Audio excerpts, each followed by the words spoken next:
Commitment is not goal-oriented. It's involvement. Shakespeare at the Globe said all the world's a stage. We on the Globe now see all the world's a stage. It's meaningless. When you're really committed or involved, you can't have a point of view. Space me. You understand that these statements are intended to be very controversial. I never make a statement as just a nice packaged piece of information about anything. But I do it deliberately and experimentally.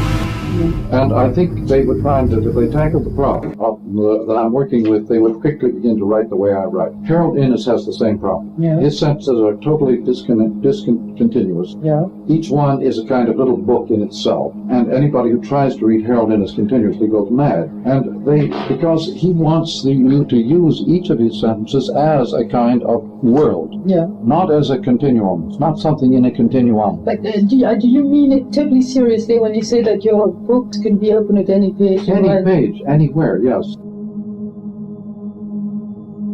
Before I begin to speak, I'd like to say something.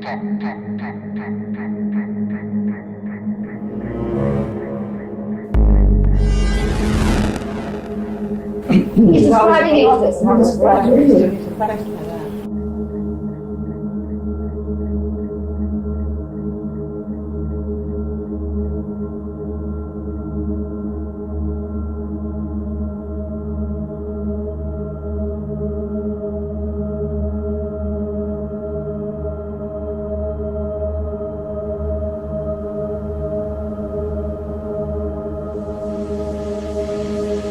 What does the artifact amplify or enhance in the case of any new form of medium or technology? A, what does it enhance? B, what does it obsolesce? And third, what does it bring back from a distant past that was unexpectedly scrapped earlier? And finally, what does it flip into when pushed to the full limit of its power? I'll give you a few examples of this pattern of these four phases or stages in the development of any artifact whatever. I just have in front of me, in isolation from other things, camera. A, it enhances by its snapshotting aggression. Previously on Mcluhan Unclaimed.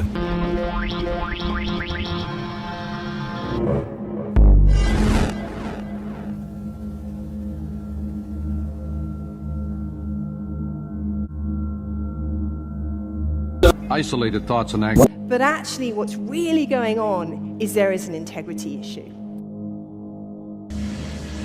What does the artifact amplify or enhance in the case of any new form of medium or technology? A, what does it enhance? B, what does it obsolesce? And third, what does it bring back from a distant past that was unexpectedly scrapped earlier? And finally, what does it flip into when pushed to the full limit of its power? I'll give you a few examples of this pattern of these four phases or B stages. B in the development of any artifact whatever. I just have in front of me, in isolation from other things, camera. A, it enhances by its snapshotting aggression and private power over people. B, it obsolesces privacy. It retrieves the past as present. It brings back the big game hunter. Bringing him home alive means bringing people home alive. It flips into the public domain. The clock amplifies work. Until clock, what we call work was almost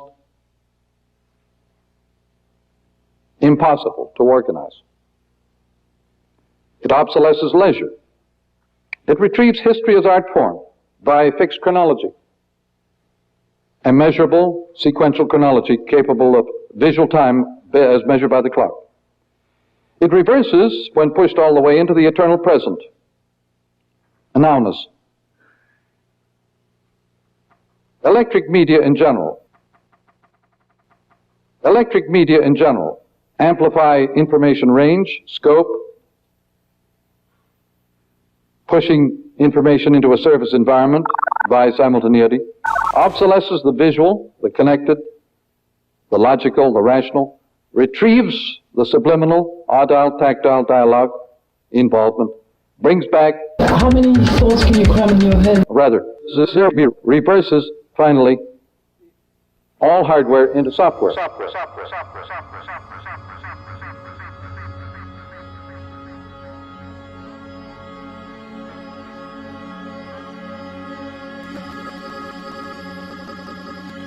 For many moons, or centuries, that the only way to learn is to go from what you already know to something you don't. In Plato's terms, led him to suppose that really all we could ever know was something we had once known in another existence, a déjà vu. This is Louis Fortdale, July 17th, 1978, TL 4011B, Topics in Communication.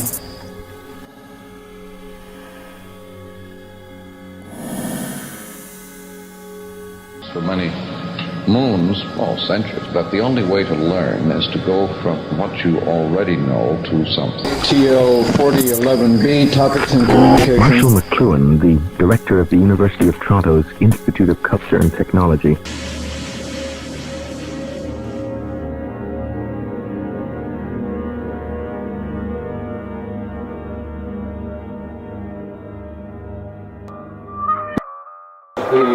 No, that's what I was interested in. I mean, how many thoughts can you cram in your head? It isn't a question of how many thoughts. It's the fact is that when you confront the page at that speed, you apprehend it as a gestalt. Has the eye.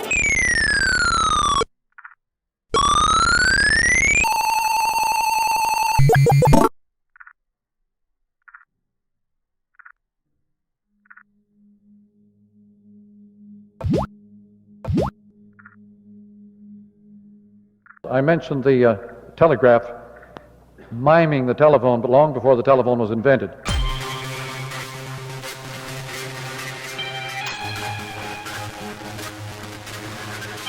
The higher the definition, the closer to the contact. How many thoughts can you cram in your head? It isn't a question of how many thoughts. It's the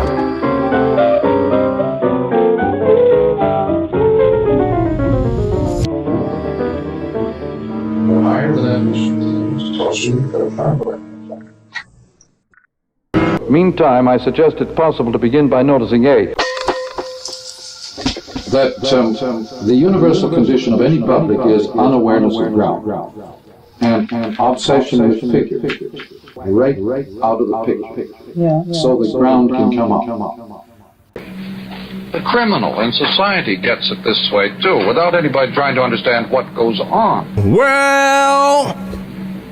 So you can see what we're talking about here is communication. I'm looking at a phrase here of Francis Bacon, Lord Bacon. He says, aphorisms representing a knowledge broken do invite men to inquire farther, whereas methods carrying a show of total to secure them as if they were farther.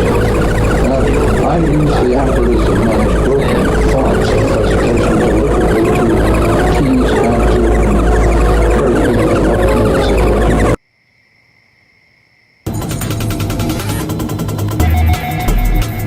Now, the fact that it upset them is good.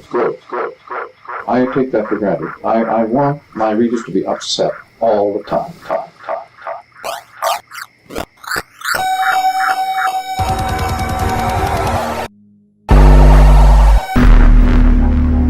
And this, he says, comes from using two actions, one against the other. I was very lucky to grow up in a society where there were no classes of any sort. The double action gives you the emotion of multitude. This This is the way it is for everybody. That's what the emotion of multitude is. Feeling of universality, archetypal. My concern is conversation in which I make the discoveries. Now, very few people want to know anything. I make most of my discoveries while talking, not while writing. Well, for example, when I look up the word read and find that it means to guess, I couldn't bear to Multi-locational read here art. anything I've ever Well, that's fascinating. I have no desire to move into the world that I understand so well. So Xerox, the electric thing, is a complete revolution. And that's precisely why And it's away from the I eye. do not wish to It's all back to the ear again. move into it. It's all acoustic. Because I understand it, I much prefer the old mildewed world of the 18th century book. Bye, guys. Thank you.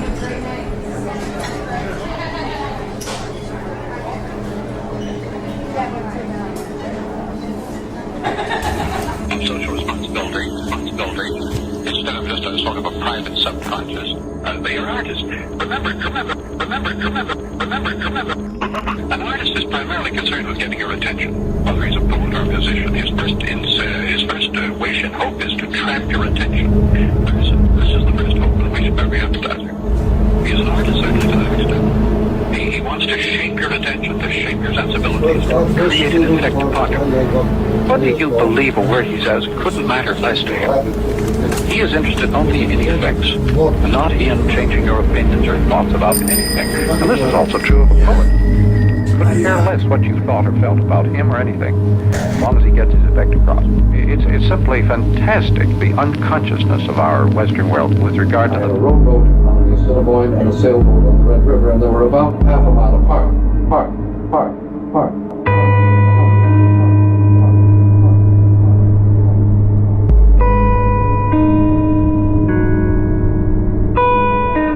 They feel they already know anything. All they need to know, they already know. So if you have anything to say at all, it's going to be very upsetting to them.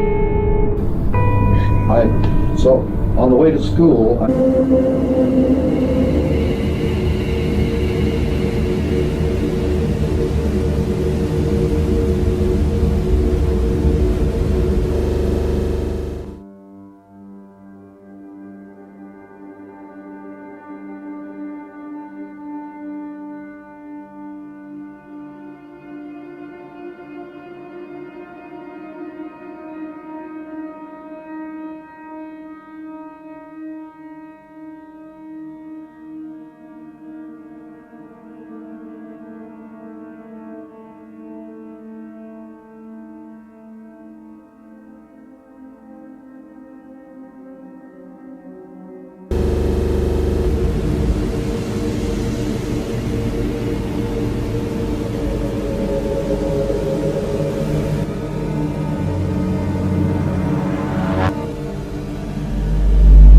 my mother and father didn't get along very well, and this was itself a kind of education, because to my brother and myself it seemed perfectly obvious to us that they were infants, hadn't grown up, and that they didn't know how to get along with anybody really, and they were just immature.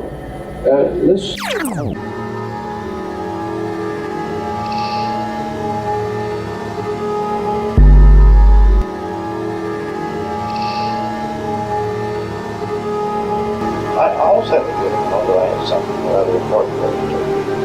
And I think probably my father had something to Boston that I did. My father was a great educator. That is in the sense that he loved to build young people up in their own idea of themselves.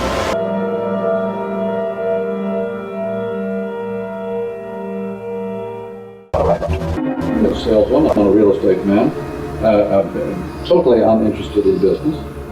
And very, very interested in conversation from morning to night. Well, presumably he sold insurance. Insurance salesman. But he was more interested in talking philosophy with people. He was to sell insurance. He was sort of Irish. I think he was Irish extraction. And a wonderful fellow.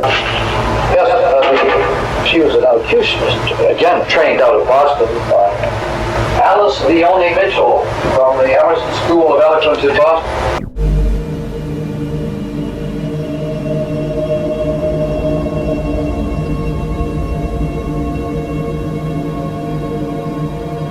The amount of work that our children have to do in just looking and being in their environment is fantastic.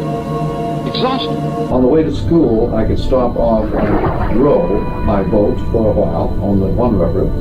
And when I went after school, after I finished delivering my papers, I could go down to the Red River and sail. And I did these things all the time. How old were you then?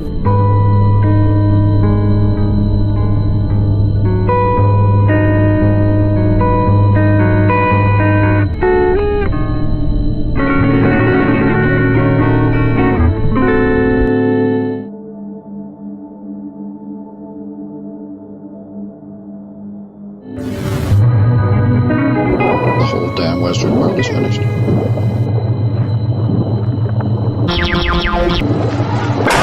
What happened 2,500 years ago with the discovery of writing, at least phonetic writing, every pattern that developed from that world of the visual orientation of man, all the laws, all the philosophy, all the individuality, all the civilization, literally civilization, the idea of the citizen that grew out of that world, finished right now. It isn't going, it has gone. We just have a little aftershine left right now. It's gone. I'm not being pessimistic, I'm reporting something that happened some time ago. It's just we're just involved in a mopping up operation. But the disappearance of the private person, the private family, you can see, with the disappearance of the private person, everybody suddenly feels that private ethics are meaningless. And we call it permissiveness. And we don't feel we have the right to punish anybody anymore. Because society is really to blame. How can we punish anybody if we don't believe that anybody's responsible for anything? For anything, for anything, for anything, for anything, for anything, for anything, for anything, for anything. As a small child, I was told at the dinner table over and over again by my father, would you get up and say that to a group of men? Of course, because you said things like yes, that. because unconventional things. Do you remember one of them? No, I don't remember a single one. But they would be, they're no more outrageous than the statements I make today in my books.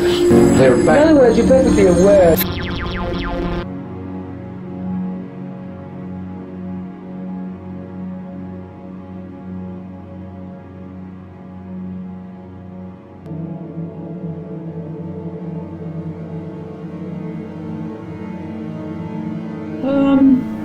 I was thinking that today we could talk about where you work.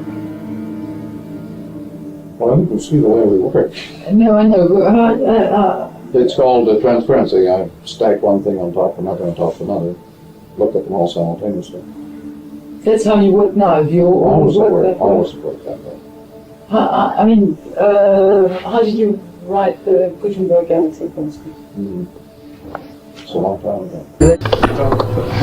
About happiness or about the childhood and so on.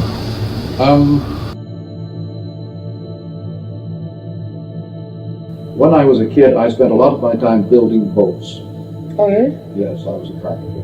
I thought I was an engineer, and I went into engineering. Yeah. Well, we started. From childhood, I was in that position of outraging my own father. Engineering. He was in the second year of a 5-year course. Your own environment. My own environment. Overlays, mechanic juxtapositions. Fate ceases to be lineal at speed, by the way. Overlays. Pattern recognition. About happiness. Happiness to me is something I am not much interested in, I can tell you that. At no period of my life was I interested in being happy.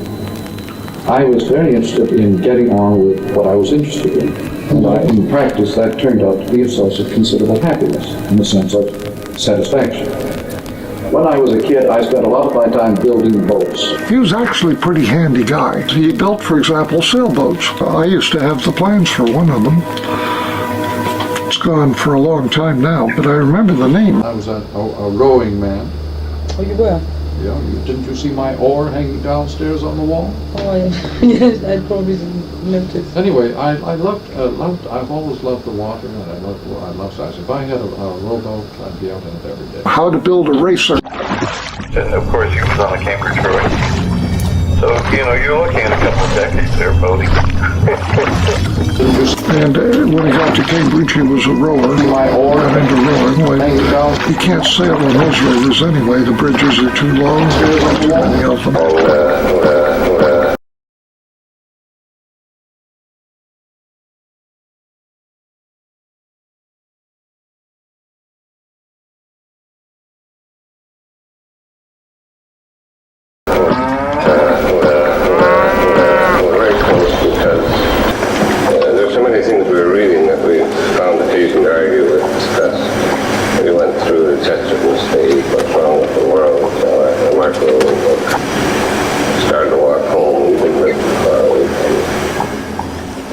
Talking when I noticed the milk wagons going by in the morning. It was about 4 or 5 in the morning. They were talking. And it was about 4.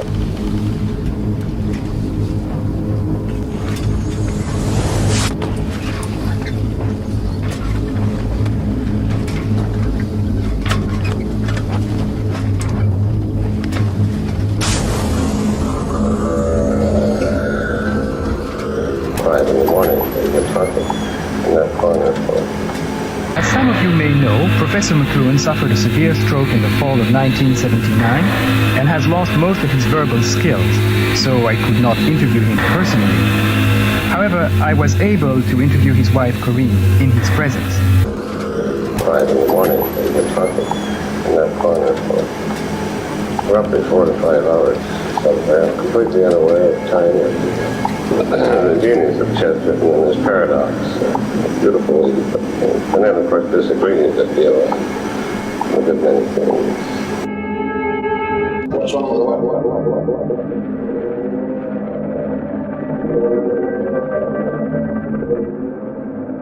That's, I think, true.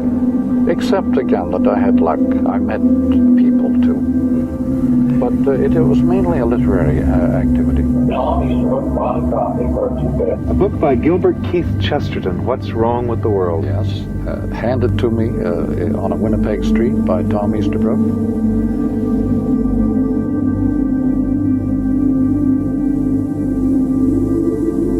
In the local competitive leagues. Well, good. The mind, remember, works much faster than electricity. And I was a southpaw pitcher for the Winnipeg Fireflies. So the people I went to school with...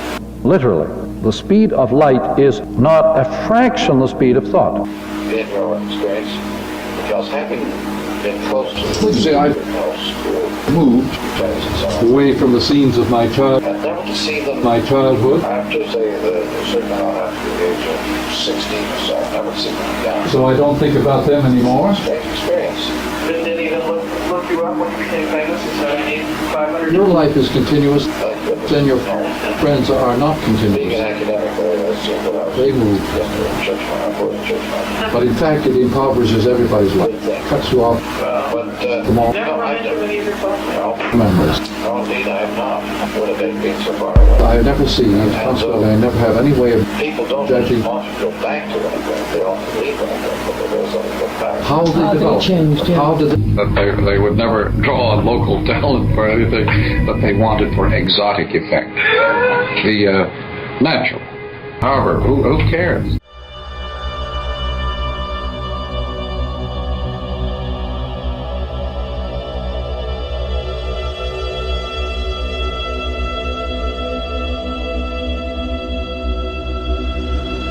I'm Tyler Burleigh. Today, we speak with the founder of one of New York's leading independent bookstore businesses, Sarah McNally. I grew up in Winnipeg, Manitoba, Canada, which is, very remote. Because my idea of taking up engineering was so I could have enough money to become literary. I never dreamed you could make any money by being literary. So I deliberately went into engineering to make enough money to live on. Yeah. So that I could do what I wanted to do and then read. Buy books. The first right of every man in civilized society is the right to be protected against the consequences of his own stupidity. Now, what he was saying was that the ordinary modes of human living and endeavor create nothing but chaos. And if you want order, you have first to start with the fact of human stupidity and greed and nonsense, and put them in order. As a very remote place, it's very self-sufficient culturally.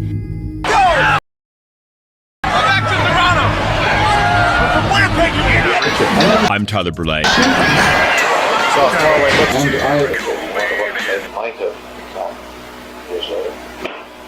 Some of them, like I don't even remember the names. Bill Pond, But this, I think, is a great loss. became general manager of Eaton's. And there was Dr. Guy, I think he became a judge. There was Alfred Tucker, I don't know. The progression from the tribal through the East. And it would be very strange to run into any of them in their new roles, new situations. To the But this, never to have had the experience of meeting your own... West shall shake the East awake.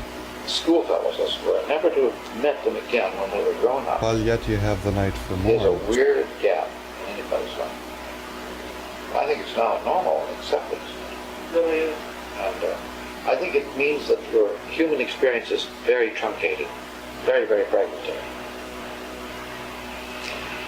Your ability, therefore, to assess the potential of anybody in front of you is very limited. All news is... You've not watched the whole person. Continuity. The whole. Right. That's exactly what you need. I went to high school with high school sweethearts and all that sort of thing. Oh, yes. It's just, I just happen to know that there are a number of people here in Toronto, but I don't know their... But she is.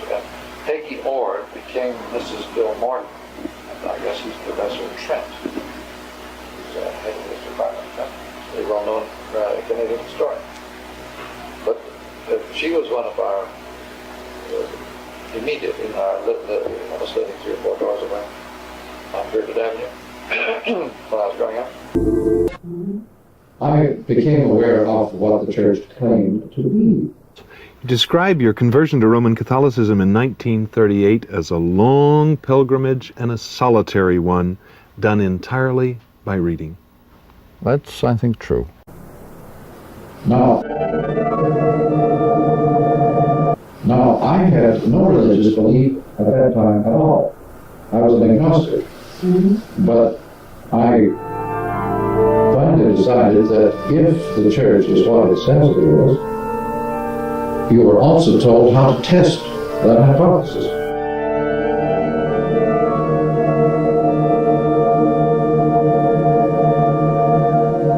What's wrong with the what?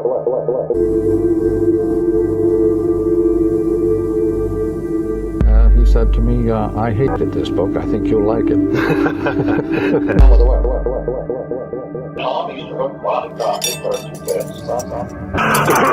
Wanted to do a cover on Marshall.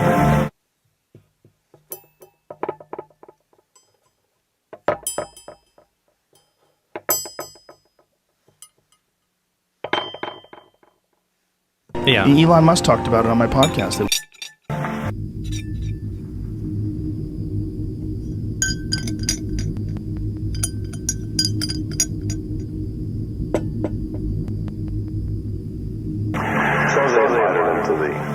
Church lunch on the top floor and all that kind of stuff. And all the guys, the heads of the departments came in and he had to do his, dog and pony show and things like that. I was there. But our lives are actually conducted at mythic.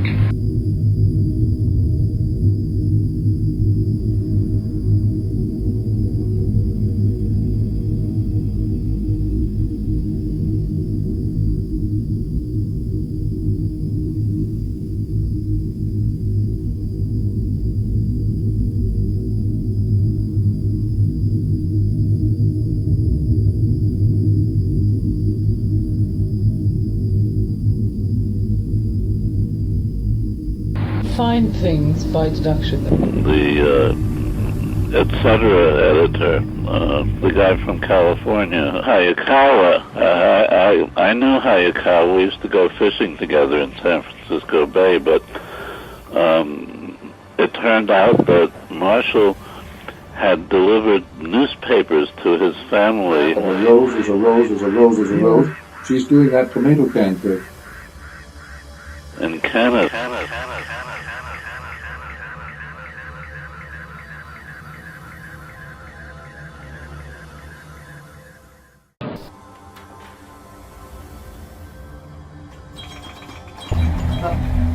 The house I grew up in Gertrude is still around. And there were about 6 or 8 of us sitting in Howard Gossage's office with Mcluhan sitting around a table. Is that from Nobel? That's page 135. Butler has a wonderful satire. These are all Menippean satires. It's Menippean satire. All of my work is satire. Menippean satire means just using the everyday world as a satire on itself. Weed in a river of mine. That's what Menippean satire means. Fry uses the term. Canadian film board movie. Nori Fry. Film board. Butler has a wonderful satire called Erewhon. It means nowhere, backwards. Erewhon, nowhere. Which means utopia. Which means utopia. Which means utopia. Which means utopia. Which means utopia. What's that got to do with narcissists? Well, it had to. He has a theory about. By the way, Butler it was who argued that technology is the main instrument now of evolution. That the machine accelerates the organic evolutionary process 1,000,000 times. Mm-hmm. And that evolution is no longer in the world of nature, but now in the world of technology. But it always was. If one takes technology as an extension of man, or you do. Yeah, but on the other hand, it's easy to see that once you've done all this work. Yes. In effect, however, by putting the planet inside a man-made environment, nature ends programmable environment. When Sputnik went around the planet, nature disappeared. Nature was hijacked right off this planet. Nature was enclosed in a man-made environment, and art took the place of nature. This was one of the biggest hijack jobs conceivable.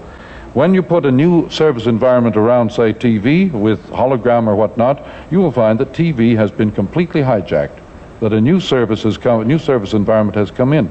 It isn't in yet. A very serious person. At that same time, over across town, I think in the Hilton Hotel, there was a big meeting run by Dr. Hayakawa, the semanticist. 1,000 people there, and so someone asked Mcluhan,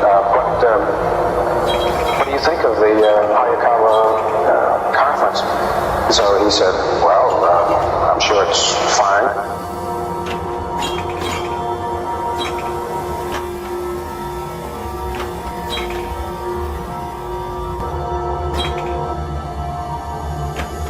That a rose is a rose is a rose. I just want to say that 3 references that have the sentence to GER while talking about Gertrude Stein. Rose, she's doing that tomato can trick of just repeating the same word until you suddenly realize it is not a semantic entity, but an acoustic linguistic entity.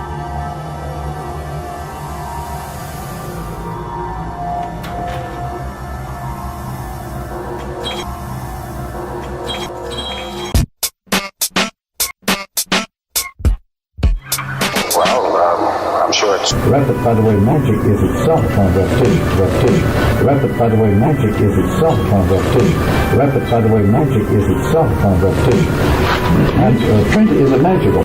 We didn't have separate rooms at that time, and we would divide the receivers, and we'd find a very good point in the crystal. My fish-only cooking podcast, Ahi with Ali. Crystal for a program. Here's another. Adam Curry is one of the guys that invented podcasting. And we'd fall asleep with the receiver on the pillow and our ear against it. Among other things, meant leisure. The word school means leisure. And, schooling. So, persons who go to school are really people who don't have to work. You went to Cambridge University, right? The undergraduates at Cambridge are appalling. Among others. Naturally, there are 2 bright ones. But not more than in Canada. No more than in Canada. You don't have an incentive. You went to Cambridge University, right? Among others. That means you completed school, right? I completed several schools. I did 2 BAs and 2 MAs and 1 PhD. This was the Broadway campus of the University of Manitoba in Winnipeg. Winnipeg, and the head builder says that the light lights on me, and that was a real eye-opener.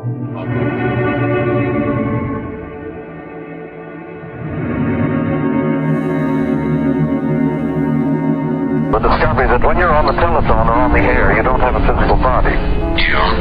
When you don't have a physical body, you don't have an identity. When you don't have an identity, you don't have any morals. Electronic equipment which is translating us into software instantaneously.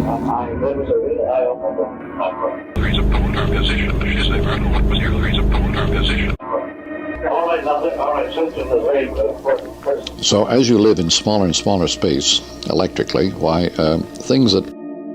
In the first place, let me say that the book will survive because of Scripture. And enables us to be played back as software instantaneously. Yeah? I see Mcluhan as a 60s person in a way, where he was right for the 60s. What do you... We're playing 2,500 years in reverse. What happened 2,500 years ago with the discovery of writing? The house I grew up in Richmond was still around. Everything that happened from the 5th century So the eyes are put back with the rest of the senses? Yes, and... this area that we're in, what do you call it mostly? I would mostly call this Osborne Village. The house I grew up in Richmond was still around.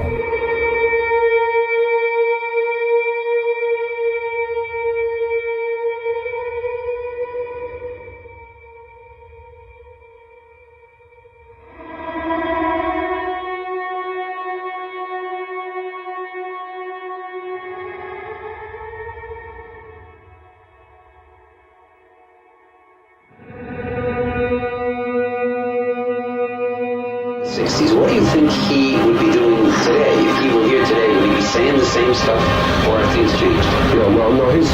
He's a 60 person. 2060. That's when the crowd's going to know what he was saying. 2060, maybe early. He was a man who knew more about mobile fidelity than any person. Chesterton's essays, anything you ever know. At electric speeds, nothing in the USA makes sense. To criticize the critic, but Edit makes this remark. So one of your books today. I quoted it, haven't Yeah, exactly. Good. I wonder where he criticized the here did. Arias at the top of their voices, most of them beautiful, and the women in evening clothes. Criticized the critic, page 54. And counterblast maybe. Page 54. There's a wonderful book by Eric Havelock called Preface to Plato, in which he just mentions in passing that what Socrates' great contribution was this dialectic to the dialectic was the ability to say magic. Sure. Yes. You mean say? I like to call myself a unicorn. That's the kind of item I put in the dictionary. Now, an unidentified flying object is an intellectual world. Which, an unclassifiable verb.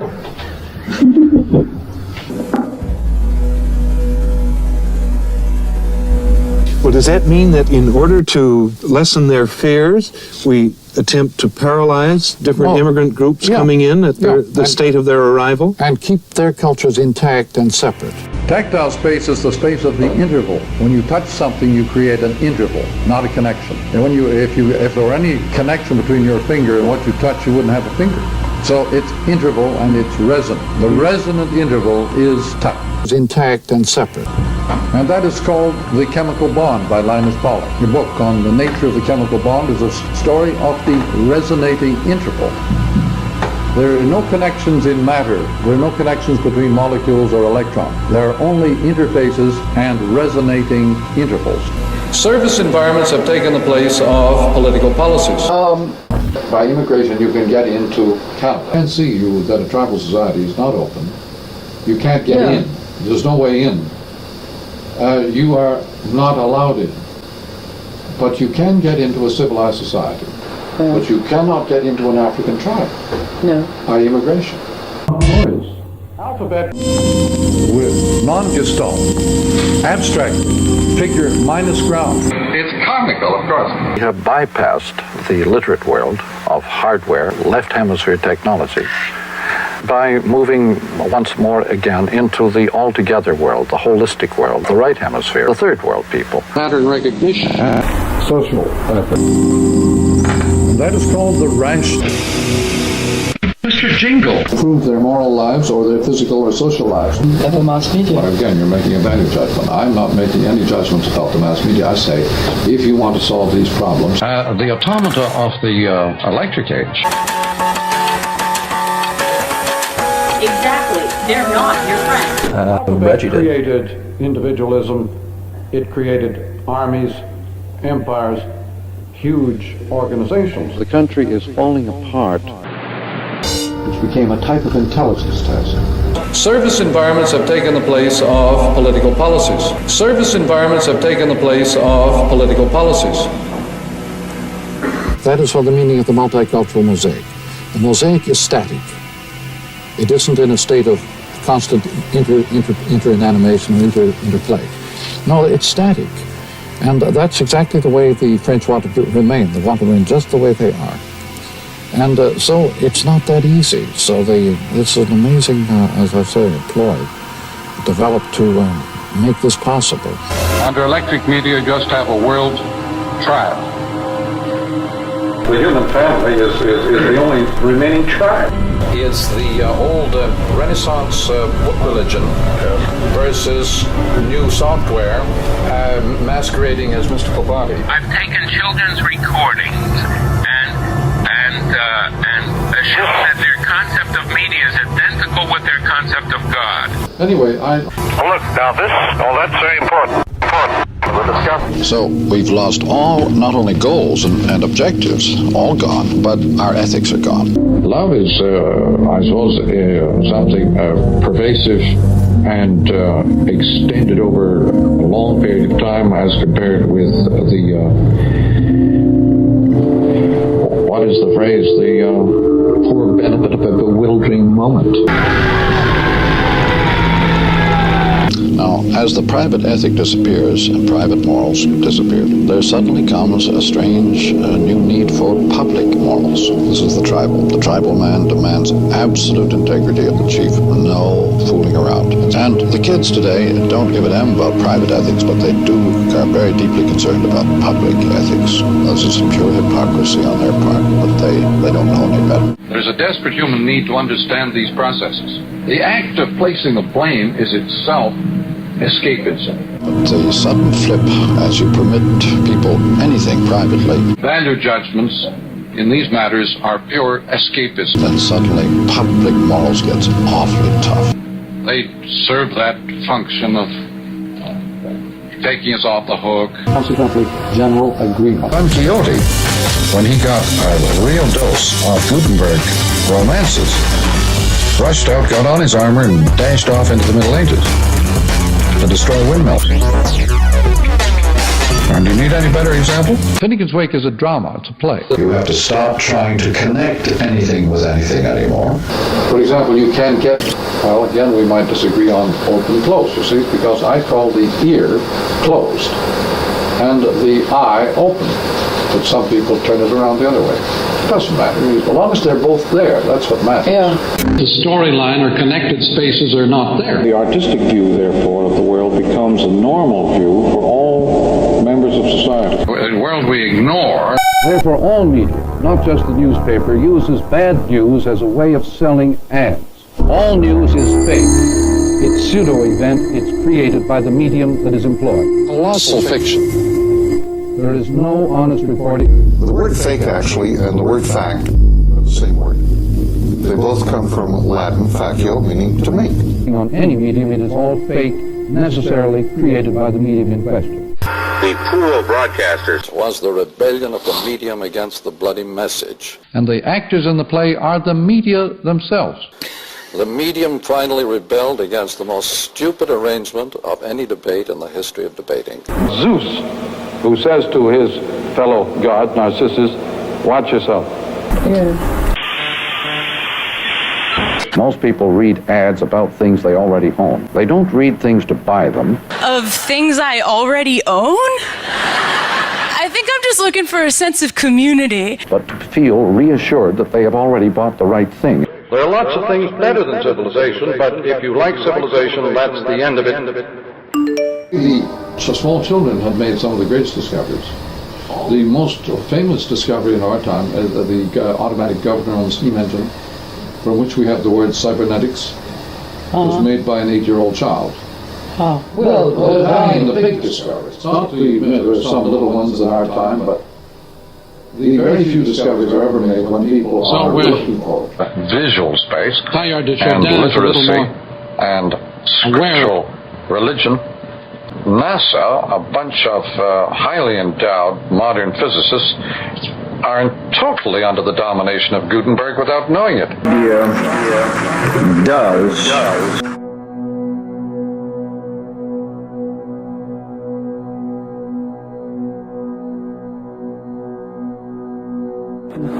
It always was. If one takes technology as an extension of man, what you do. And Butler has a wonderful satire called Erewhon. It means no threat. He's not really threatened by the immigrant. He blamed the immigrant. Oh, yes, exactly. The data is not very strong on that. So what? If computers can do it better than us, then what's the difference? Paranoia, though, comes from the Which makes it phasing out of the American way of life by electricity. No. We get your blondie is the power. Are causing a very serious dilemma between our claim to privacy and the community's need to know. 14 minutes. Is your retention time that long? I never... Don't admit it. It is big show business. Totally. Policies no longer matter because whether your electric light is provided by Republicans or Democrats is rather unimportant compared to the service of light and power and all the other kinds of services that go with our cities. I know as if I'd given birth to it. Debunking serious things and serious people. This has become the new human occupation in the electronic age. Espionage is now the total human activity, whether you call it... This is called public relations, and it's called... womb. I saw a database. My phone was probably about...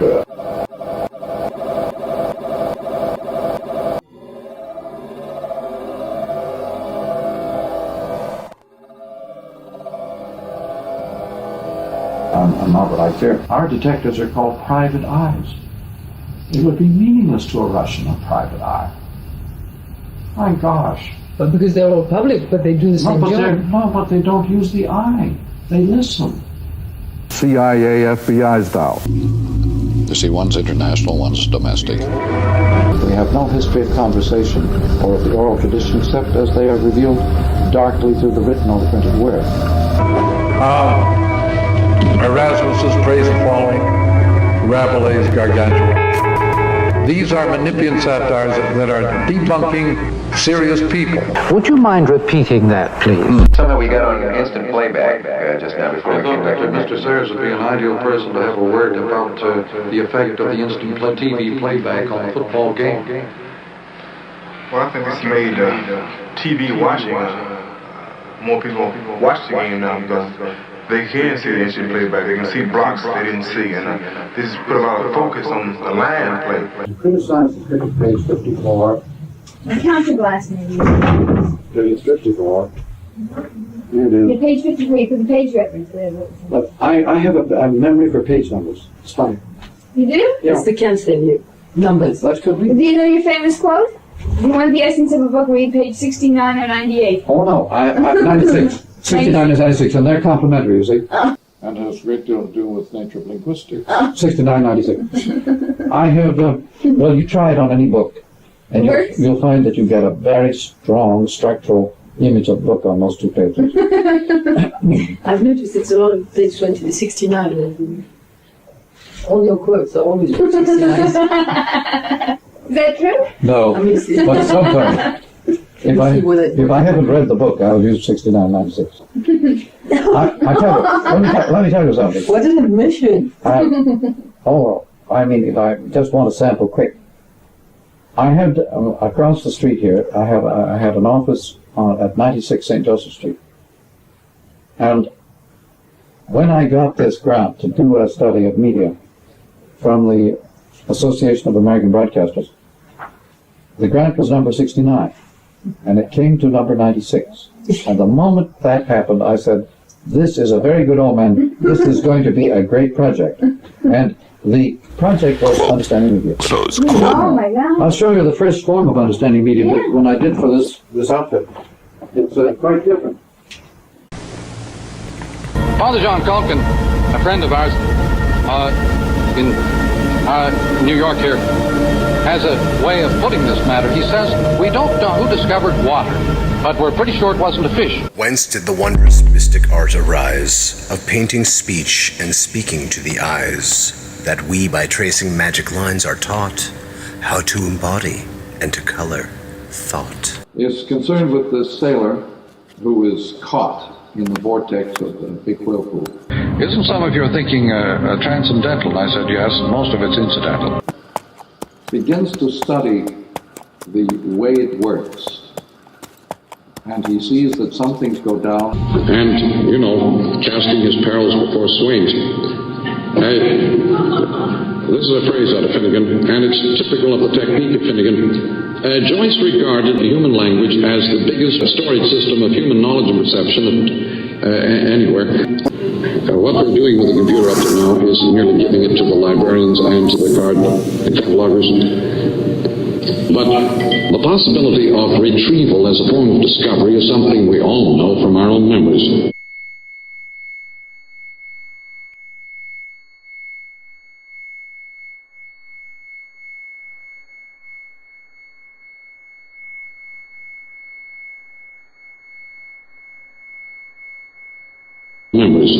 When we recall something, we tend to make discoveries.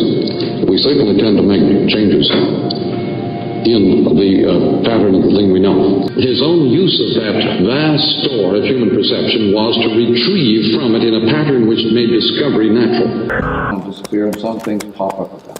He attaches himself to one of these recurring objects and survives.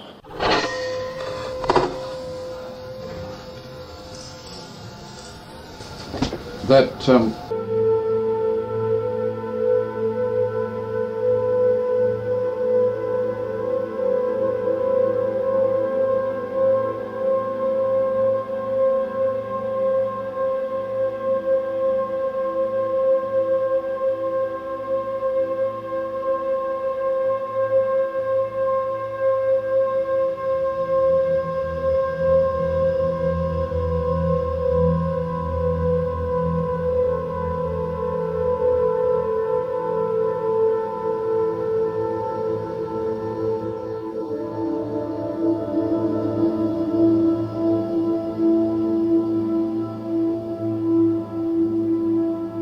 Neil Armstrong, Buzz Aldrin.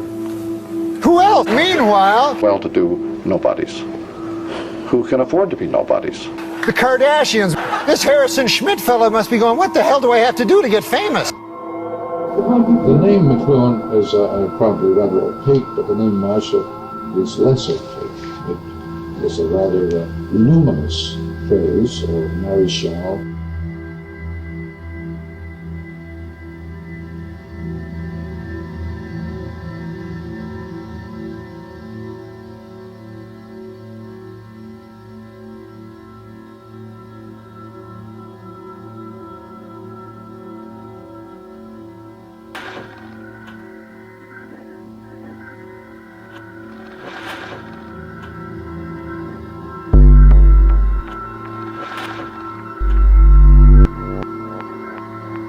Maréchal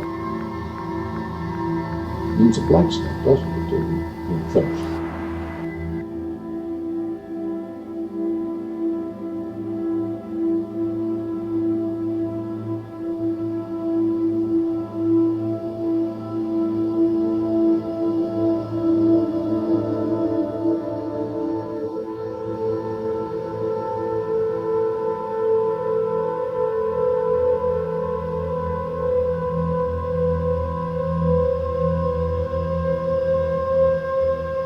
Means a blacksmith, doesn't it, in French? No, Maréchal Ferrand is a blacksmith. Maréchal is... Maréchal is...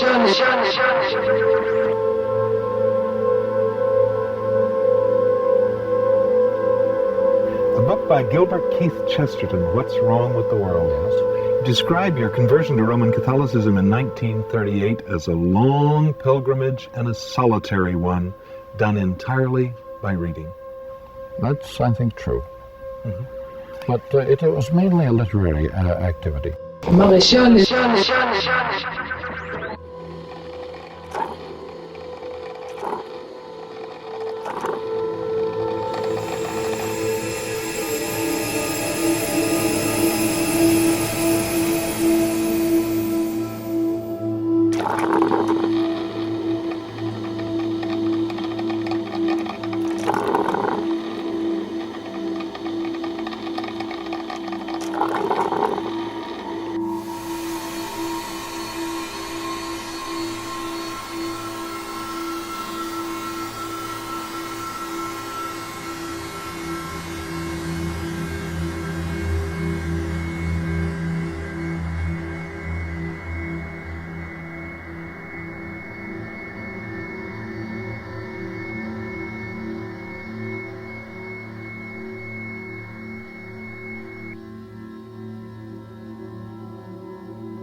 medicine, biology, and technology.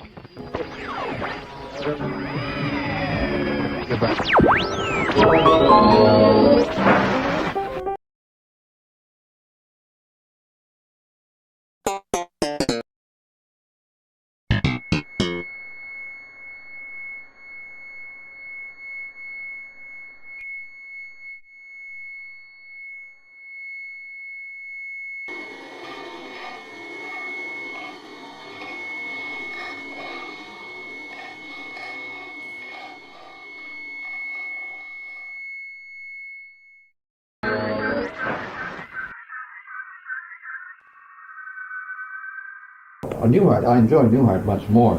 As he says, his formula is to speak quietly and rationally about the most outrageous situations.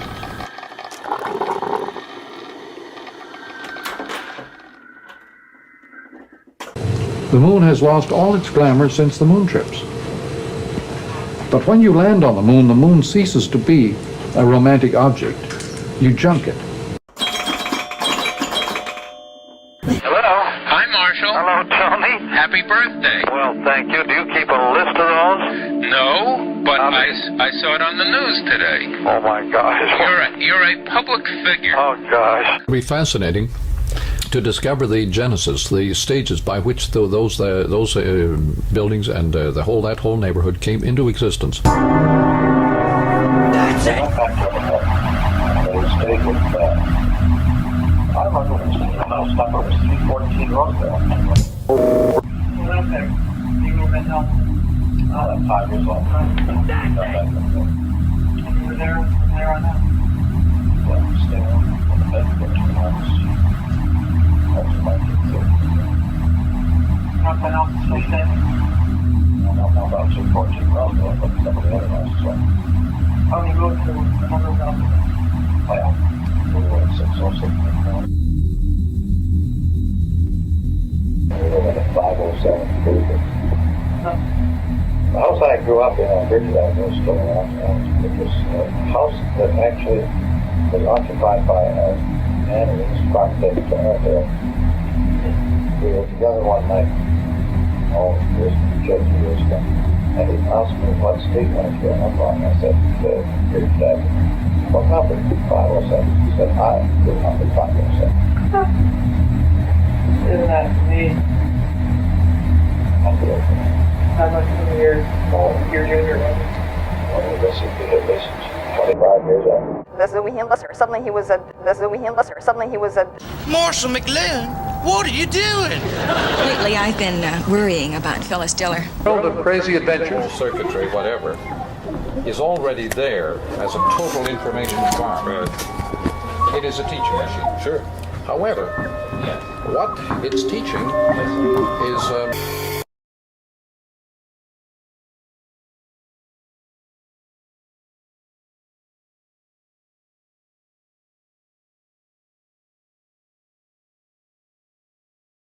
wrong. And so I'm constantly striving to upset people. As a pedagogic technique, by the way. That is pedagogy. It's stimulating. Yeah, it's called dynamic teaching. One of the greatest artistic and literary worlds of all time. This is not, most of the writers I'm speaking about are extremely difficult.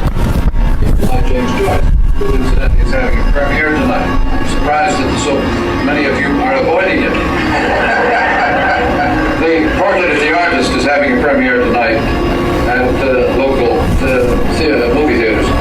But Joyce's Finnegan's Wake is one of the great world performances using all of the languages of the world simultaneously.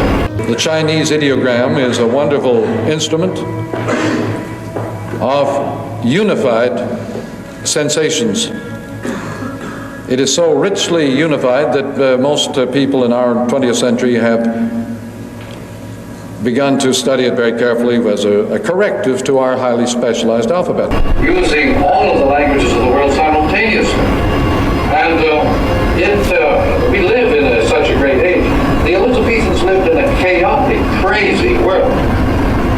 The 5th century Athenians lived a mad, decaying and collapsing society, which led quickly to Greek tragedy, which is an account of their own misery.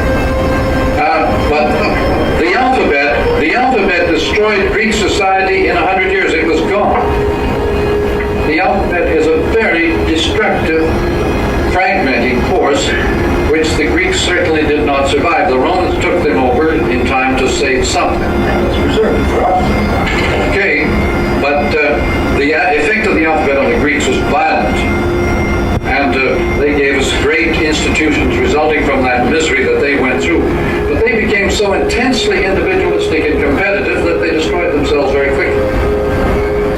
To a law-abiding duty of the citizen. Sugar it's a civil war among the media. That's right. How about the Washington Post? Wasn't it also a civil war among media? Yeah. It was really mostly... No, but listen to this. Civil war in the media is a big section here that I didn't develop. Way at the back. Things happening many levels at once, as in a myth. The word, I think I've mentioned once, is mythos in Greek. Word is myth. In an information age, the whole culture becomes word. Therapy of the word concerns the work of the witch doctors and the shamans who did the spell, cast the spells and so on, help people to get well. And the spells were cast in various art forms, lyric, epic, dramatic. Odes and so on were all part of the shaman's equipment. The genre of what we call the genre of literature began in the spells cast by witch doctors, the shamans.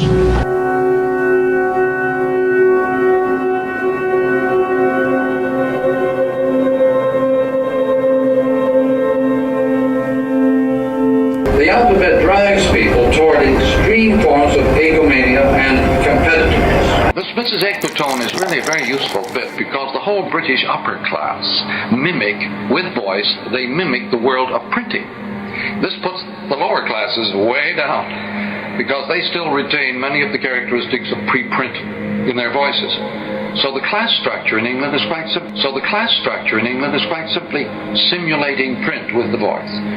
Tell dear Mrs. Equitone I bring the horoscope myself. One must be so careful these days.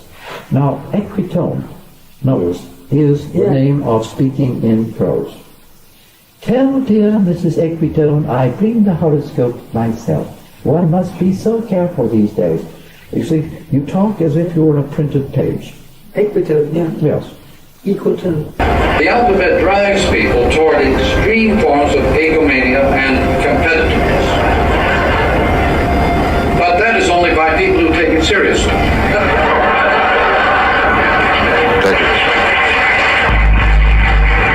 There are very, very few people who are serious about letters or about alphabetic. I'm glad I got to hear it. It was on Spinoza and the multi-level exegesis. The child of the future is a rather terrifying thought. It makes even science fiction look rather tame. What is in effect happening is a kind of extension not only of the learning process, but of consciousness itself into the outer environment, so that the child of the future is likely to be able to program consciousness to the same needs with which we have previously programmed curriculum. But I can't be terrified by such prospects, really, because these are also extensions of man. They are not ways, they are means of becoming more oneself rather than ways of becoming alienated from oneself. You can't possibly imagine a technology, except the most specialist fragmentary type, that could possibly alienate man from himself. They amplify our powers, they accelerate our powers, and they enrich the learning process enormously.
Remember the old gag about Archie met a bear, the bear was bulging, the bulge was Archie.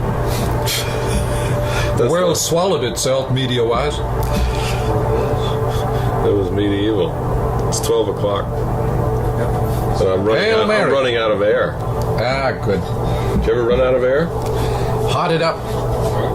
And the air is back again, all expanded. We had fun. That was great. Yeah. That grandchild. I mean, like let's keep writing that letter to that grandchild. Is it a he? I think it'd be corporate. To write a letter. Write a letter to your grandma. To your grandma. Well, that would be a nice one too, right? I'm my own grandma. You know. That'll be the past tense. Can we drive you anywhere? We got the car. We're heading somewhere. Home. Well, I'm going up to Fordham. Let's go. Yeah. For 1 second. Grace called last night. She was checking with me. Right. Is she working today? No, she's gone. Okay. Now, the piece is going to come out Monday. At least that was her best information yesterday. She said she was given a column of space. She said...